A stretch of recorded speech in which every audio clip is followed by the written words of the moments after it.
पनवेल नवी मुंबई रायगड परिसरातील बातम्या पाहण्यासाठी आमच्या मी साक्षीदार या यूट्यूब चॅनलला सबस्क्राईब करा।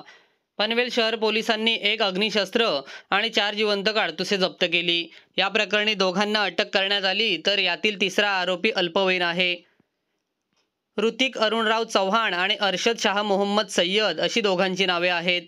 त्यांच्या गाडीची झडती घेतली असता एक पिस्तूल आणि 4 जिवंत काडतुसे सापडून आली। पोलिसांनी अधिक तपास केला असता यातील दोन्ही आरोपी व अल्पवयीन मुलगा यांनी यापूर्वी 5 बस गाड्यांचे डिझेल चोरी केल्याचे पोलीस तपासात निष्पन्न झाले आहे। या प्रकरणी अधिक तपास पोलीस उपनिरीक्षक विनोद लबडे करत आहेत। अग्निशस्त्रासह 2 आरोपींना पकडलेला आहे, तर काय सांगाल, कोण आरोपी आहेत आणि अग्निशस्त्र कुठे घेऊन चालले होते? नमस्कार, मी पोलीस निरीक्षक पटेल। गुन्ह्याचं चार्ज आहे माझ्याकडं पनवेल शहर पोलीस ठाणे येथे। आम्हाला दिनांक 26/3/25 रोजी गुप्त बातमीदारामार्फत माहिती मिळाली की पुष्पक नगर परिसरात काही इसम अग्निशस्त्र घेऊन येणार आहेत। त्या बातमीची शहानिशा केली आम्ही आणि आमच्या डीबी पथकाला त्या ठिकाणी पाठवलं। साधारण 21:45 वाजता रात्री एक पांढऱ्या रंगाची स्विफ्ट कार क्रमांक MA01CV7834 ही गाडी त्या ठिकाणी होती। आमच्या डीबी पथकाने सहजी गाडी संशयित वाटल्याने ते गाडीला घेराव घातला आणि गाडी ताब्यात घेतली असता त्या गाडीमध्ये एक बालअपचारी आणि 2 संशयित इसम होते।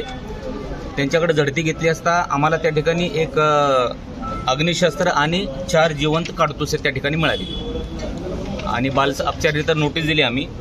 आणि त्याप्रमाणे पनवेल शहर पोलीस ठाणे ते 128/25 कलम 325 आर्म्स ॲक्ट अन्वये गुन्हा नोंद केला आम्ही आणि एक बालअपचारी त्याला नोटीस दिली आणि 2 आरोपींना आम्ही ताब्यात घेतले। आरोपीचे नावं आहेत ऋतिक अरुण चव्हाण आणि अर्शद शाह मोहम्मद सय्यद असे। ऋतिकचं वय आहे अंदाजे 20 वर्ष आणि अर्शदचं 22 वर्ष आहे।